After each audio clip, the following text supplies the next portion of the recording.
Cam Smith traded to the Astros from the Cubs in that Kyle Tucker deal is having an amazing spring training. And it reminds me of Javi Baez and Chris Bryant type of spring trainings. And he's turning a lot of heads.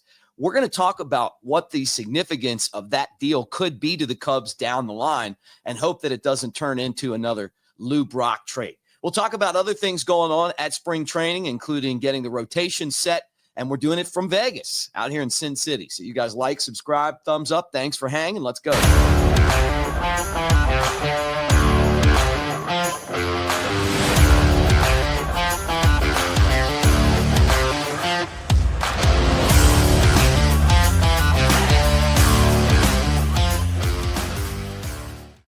What do you say, everybody? Welcome to the Cubs Baseball Channel. Mick Gillespie here, and great to talk to you today and talk about the Cubs. Now, right out of the chute, I want to talk about Cam Smith because this guy is really impressing in spring training with the Astros. And what really caught my attention was Chandler Rome, who is the athletic beat writer for the Astros, said that his quote was, he's built like a transformer, possibly the next 60 homer guy, and that he's captivated the entire Astros clubhouse.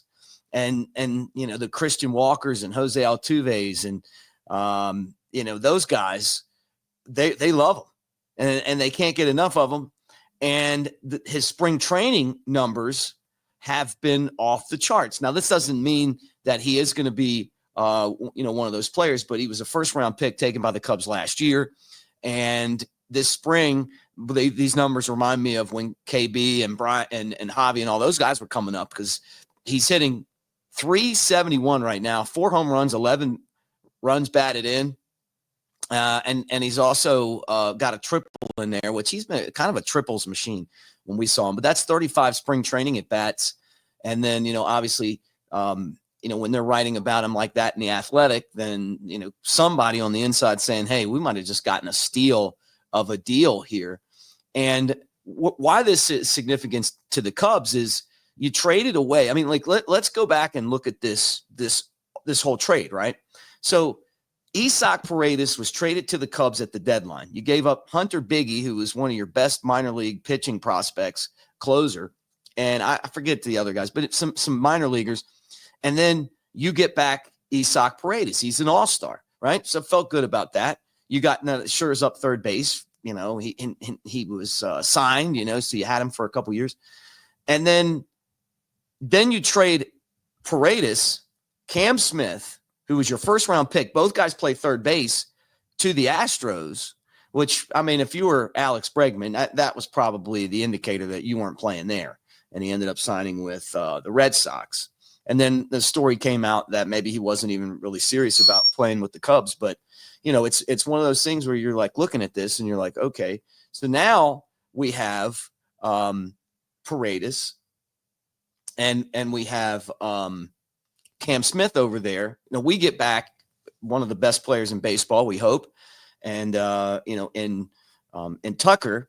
But then, as part of this trade, which has to be included, is that you sold Cody Bellinger because you didn't need him anymore to the Yankees, and sent $5 million with Bellinger, and you got back, you know, a pitcher, like a guy that's, you know, kind of maybe makes the roster, probably, you know, won't. I mean, so the value here is Bellinger, Paredes, Cam Smith, Hunter Biggie to get 1 year of Justin Tucker. So he's got to perform, right? I mean, he's got to play his butt off to make this trade worth it. And, you know, it's kind of like when you look at what Cam Smith's doing and you're like, man, this thing could absolutely blow up on the Cubs if what happens is that Cam Smith turns into a star player.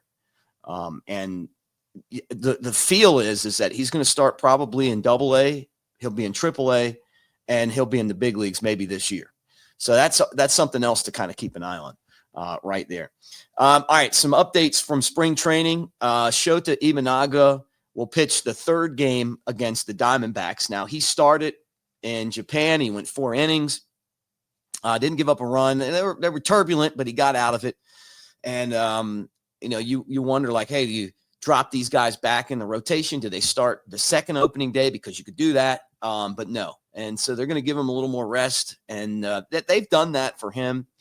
Some of the data that was out there showed that maybe he had, some of his velocity might have dropped a little bit on one of his pitches, or so what they're gonna try to do is basically just give him a little bit more rest and set the rotation. Now the other question is, the other thing too is pitching wise, is that Tyson Miller has a left hip impingement and he's on the 15-day IL now.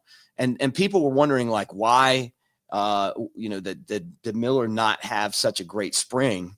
And maybe that's why, who knows if he was healthy or not. But we saw the best of him last year. And then this year he was really just struggling out there. And so he's on the IL now to try to figure out what's, get healthy again. And then the last thing, kind of going back to the rotation again, is to keep an eye out for Ben Brown starting on Tuesday. And for that fifth starter spot, it's Ben Brown and really Colin Ray, who would move into the bullpen if Ben Brown ends up in that fifth starter spot. Now, he didn't do too well in his first inning out in Japan against the Dodgers. He didn't get a lot of help behind him defensively either, but came in strong after that. Had some good pitches thrown, and you just hope that he's able to kind of come in there and somebody takes that fifth starter spot. Javier Assad still, not ready yet. He would have been someone that you would have had in that fifth starter job. So right now it looks like if Ben Brown has a decent outing, that job will probably be his. So, it's just, this is the time of year now. You're going back to it again because you got to take 31 players to Japan, right, to be on your roster. And now that's down to, when you start over again, you got to get the roster down to 26, right? So, with Miller going on the IL, maybe that puts Brad Keller, who's on a minor league deal but has pitched really well, in the 26-man roster spot. And I think the Cubs would really like to have him because he's pitched so well, and then Jordan Wicks and Eli Morgan both have options. So, they may end up in the minor leagues, even though they're good enough to be in the big leagues. And the way pitching works is they probably won't be in the minor leagues very long. But I thought Wicks could be the fifth starter as well. I mean, I really like Wicks. So anyway, but, just kind of the general conversation though, was when I saw that, I initially was just like, wow, if now Lou Brock is an extreme example of a bad trade, right? But we'll see. It's, when people start talking about the next 60 home run guy, that would, if he's even close to that, even if he had 30 home runs, half of that, that would be amazing. Right. Anyway, look, Nico Horner's back in playing. He's ready to go. Felt, I bet you that he probably could have gone to Japan, but you just don't want to take the risk of him getting hurt. Right. But, he's playing in spring games. He's going to be ready for second base. Cubs really need him, not just in the field, but in the lineup. He's been a pretty consistent hitter, not a power guy. But, this makes your lineup a little bit better to have him. So how are your brackets, everyone? Want to know that. Tell me how your brackets are. You busted it yet? A lot of the top seeds are winning. So although Arkansas pulled upset, and that's what the whole tournament's about. It's pretty fun. But get in the comment section. Tell me about your bracket. Tell me about your, what you're most excited about this year with the Cubs. And do you think that the Cam Smith trade is going to backfire? And I know some of you guys do, some of you guys don't, it's a risk, but, for the most part, when you trade away young players, that they just end up not doing a whole lot, you kind of know who the stars are, but this guy had only been there for a year. So, wow. Those are big comparisons. And if Chandler Rum's even close, I'm sure that's kind of sending chills up the spine of some executives. Like, subscribe, thumbs up. Thanks for being here on the Cubs channel, and we will do it again tomorrow. Go Cubs.